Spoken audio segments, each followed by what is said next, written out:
There are stars, and then there are legends. Lola Falana was both.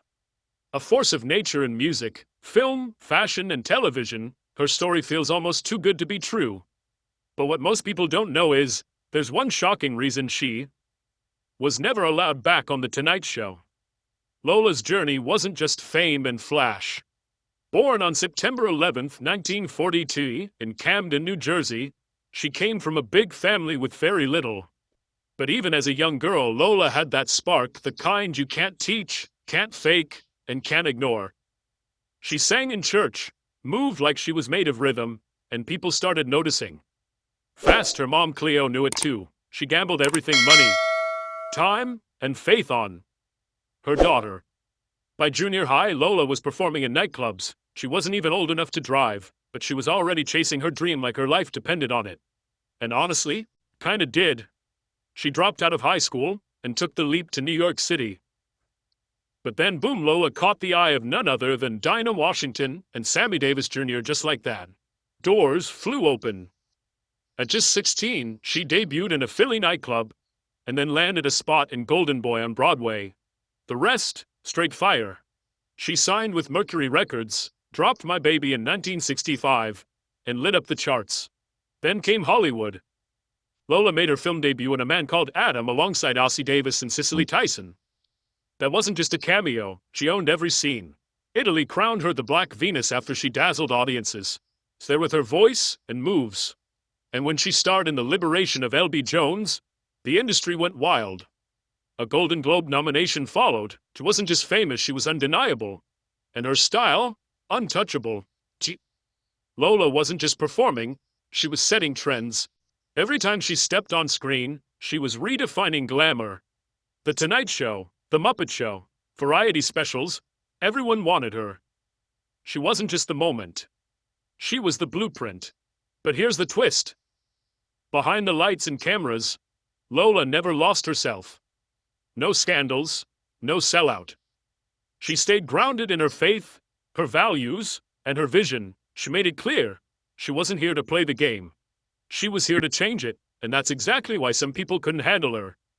That moment on The Tonight Show, when she stood her ground, when she refused to compromise, cost her everything with that show. They never invited her back. She didn't break any laws. She broke the unspoken rule. Know your place. But Lola Falana never knew her place. She made her own. And whether they liked it or not, she became a role model for generations of Black women, artists, and dreamers who saw in her what was possible. Her story isn't just iconic. It's a reminder when you shine too bright, they'll try to dim you. But legends don't fade. Lola Falana wasn't just a star, she was a statement, a Black woman in the spotlight during a time when the world was stacked against her. She moved with grace, power, and a kind of magic that couldn't be ignored. She didn't just entertain, she inspired. She broke through racial and gender barriers like they were glass, and in doing so, she didn't just change her life. She changed the future for millions of women around the world. In the 70s, Lola wasn't just famous, she was everywhere. Billboards, magazine covers, talk shows, radio stations. If it had a screen or a mic, chances are, Lola Falana lit it up. She wasn't just a performer. She became the face of what it meant to make it. But then, something happened. At the peak of her fame, right when it felt like she could do no wrong, she vanished. One moment, Lola was lighting up The Tonight Show. The next, gone. The question buzzed through Hollywood. Where is Lola? And then the shocker hit. The Tonight Show, the ultimate celebrity stage, hosted by none other than Johnny Carson band Lola Falana. Let that sink in. This wasn't just any show. Getting invited onto The Tonight Show was like being knighted in Hollywood. It meant you'd made it, you were legit. So when they shut the door on Lola, it wasn't just a cancellation, it was a scandal. People scrambled to figure out why. One theory? A personal feud. Maybe something happened between Lola and Carson himself. A world powered by ego and politics. That kind of falling out wasn't uncommon. Did Johnny Carson clash with her? Did she say something behind the scenes? Nobody knew for sure, Because no one was talking. Not Carson, not Lola. Silence. Another theory pointed to politics. The 70s were loud, people had things to say, and celebrities weren't holding back. Lola wasn't afraid to speak up. And some insiders say her political views clashed with the higher-ups. In an era when women, especially black women, weren't supposed to speak too loudly, Lola did, and not everyone liked that. Then came the most whispered rumor of them all. Wayne Newton. Wayne and Johnny had bad blood, like full-on Hollywood beef. They disagreed, they argued, couldn't stand each other. Lola, she was friends. With Wayne, maybe too friendly. Some insiders claim that's all it took. She was caught in the crossfire, collateral damage, in a battle of egos. She didn't even throw a punch, but she still took the fall. How tragic is that? Woman who broke ceilings, moved mountains, and built a name for herself in one of the toughest industries. Brought down not by scandal or failure, but by other people's grudges. From that moment, the narrative changed. Her absence wasn't just strange, it became legendary. Fans whispered, reporters speculated, but Lola, she stayed silent. She never explained. She never defended.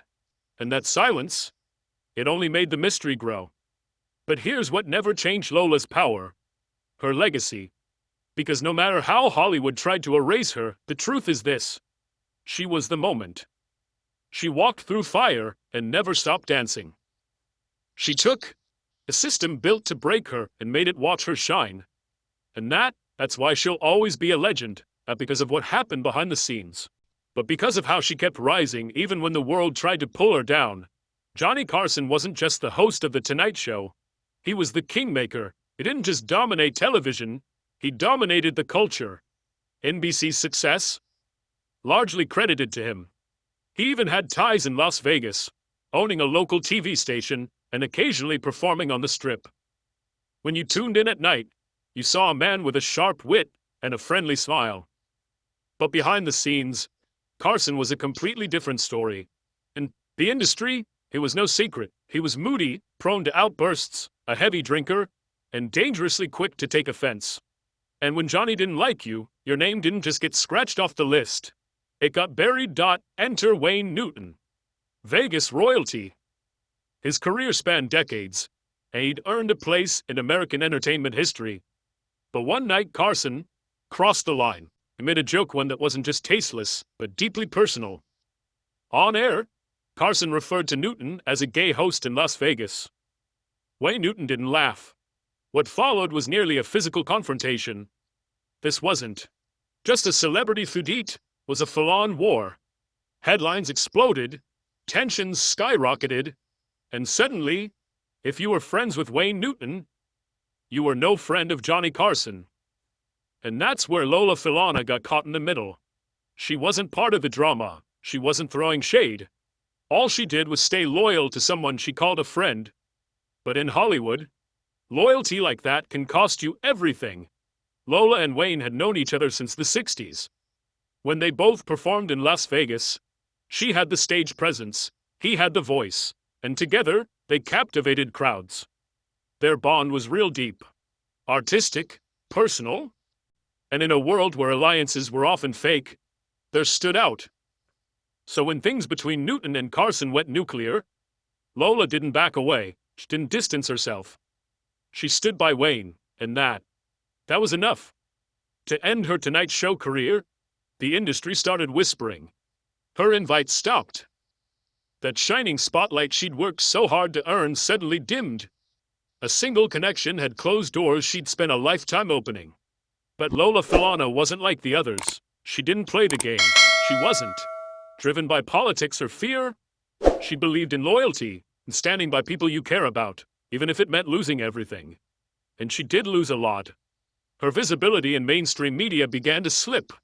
And just as the entertainment world shifted with new stars rising in the late 70s and early 80s, Lola found herself watching from the sidelines. She had the talent. She had the drive. But now, she didn't have the platform. That one appearance on The Tonight Show could have kept her name in lights. Instead, she vanished from one of the most powerful stages in showbiz at the exact moment she needed it most. The saddest part, She never said a word about it. No public statements, no angry interviews, just silence. And in that silence, the rumors grew, but while everyone else was speculating Lola was transforming, she wasn't done, not even close. This wasn't just a fall, it was a free fall, like there was no ground beneath her. Like she was tumbling through the sky, unsure if she'd ever land again. But Lola didn't crash. She flew. The Lola Falana that came out the other side wasn't just a dancer, singer, or actress. She was something more. Wiser, stronger, refined. Her energy shifted from glamorous performer to grounded survivor. What that band took from her in fame, gave back in character. She became living proof that the entertainment industry can try to break you. But if your spirit is relit, won't win. Yes, the smile faded a little. Yes, the stages grew smaller. But the fire, that never left.